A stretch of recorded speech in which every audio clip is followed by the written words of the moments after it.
All right, here we are. RS Rolling Classics Lake Geneva. I know we've covered the power steering. This here actuator is going to be in the way. And this is probably going to have to get replaced anyway because of the leak around this shaft in here. Something you might want to consider if you're taking on something like this,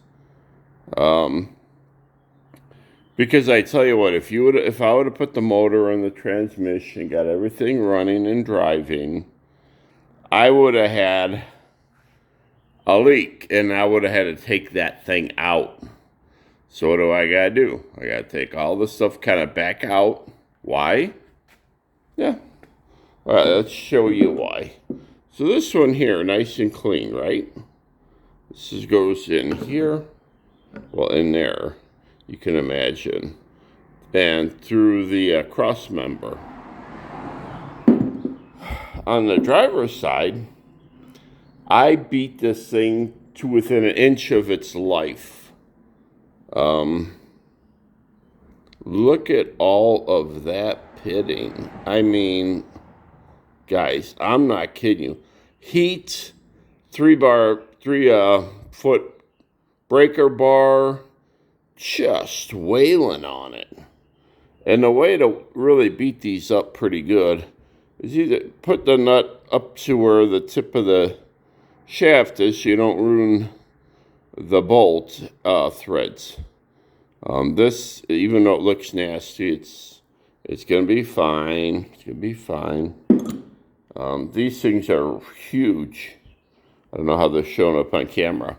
Okay, we had a couple of issues. Manual is going to be so tight.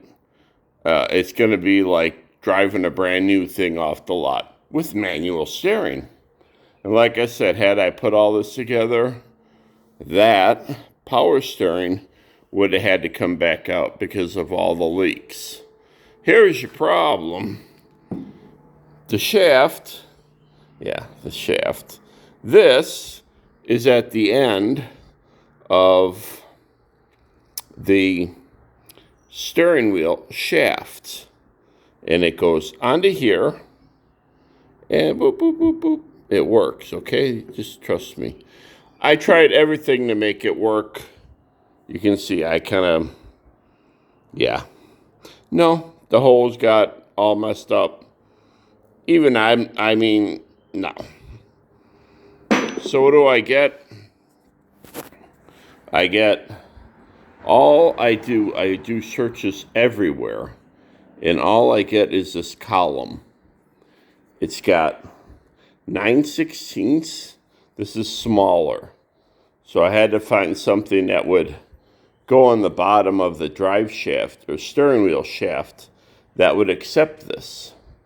Of course, this being the bigger one that was up there at the end of the drive shaft wasn't going to take this little guy. So the best thing anybody could do for me was they sent me this splined. We're calling this a 9/16 26 count spline shaft. And let me show you how this works. So now, so you got, okay. Well, see, I dropped it. All right. So, it slips right on there. Look at that.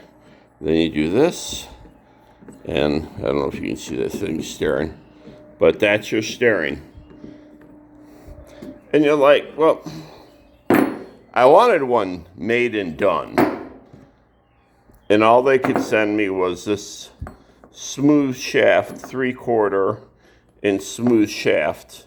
And I could put it on the end of a steering wheel shaft. I could put it on a U-joint shaft in the steering, anything.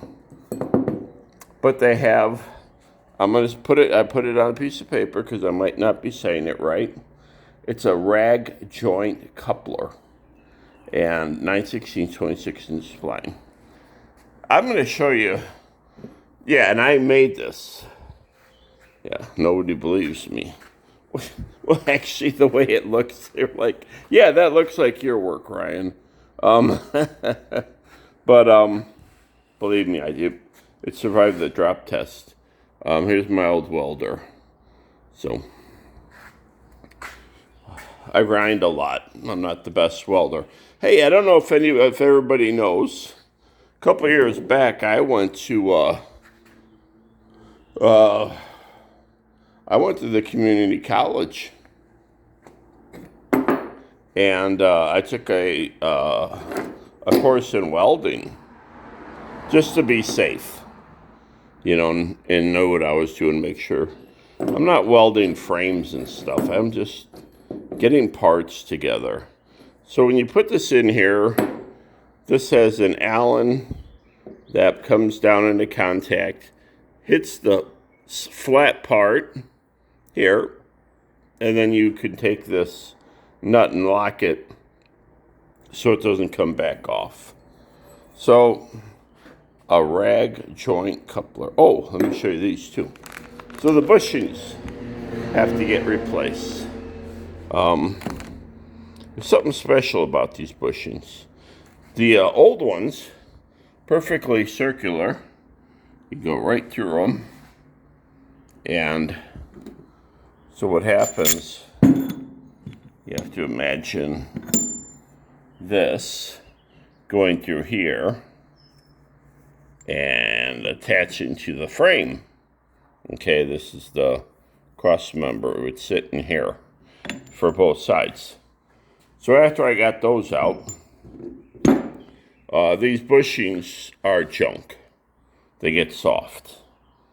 So what they came up with is these. You can see the holes are offset. So you don't think like that's a lot. And maybe not. But every little bit helps when you're working in the engine compartment and trying to make the most room you can for getting your transmission and everything in and around and centered. But you can see as you rotate these, you can make this thing move, this whole assembly move up, down, left, or right, depending on where you put these. You swing these anyway. I thought that was kind of neat. We'll see what happens. So let's get back to the rag joint coupler that I made. I like it. It's solid. I dropped it a few times, and it's still together. Well, I banged on it, and it's solid. I know it is. All right.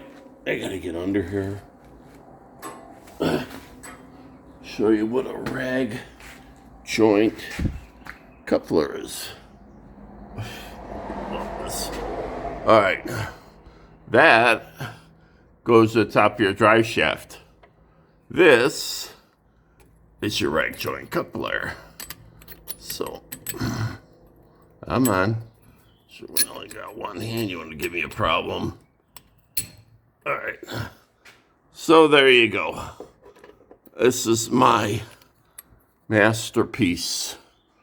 This is my really rag joint coupler. You put a couple of bolts on here, and that's what takes the place of that other one. And then, of course, you put the shaft in that and lock it up. Oh, well, I'll paint it and get it all nice and pretty. But the rag joint coupler, that's where that one I had to beat out. That one came out really nice. I don't know why. So it must have been more susceptible to water. Okay? But if you can see where that's at, you got an engine in here, and you got to bust the tie rod ends off. Yeah. I'm glad I had the motor out when I did that. So, it's Friday. I just want to get this video done. So again, I made that. Yeah, I made that pretty good. Anyway. So let's just finish up with this. I will have this thing mocked up next time I talk to you on Monday or Tuesday. See, I want to have it all mocked up, and we'll decide, do we go the standard bolt-in procedure, which people make work. So the little extra things that I've done, I think I can make work. And I won't have to go to extreme measures in mounting this manual transmission. I'm tired. The steering rack. It's Friday. Enjoy your weekend, guys. Bye.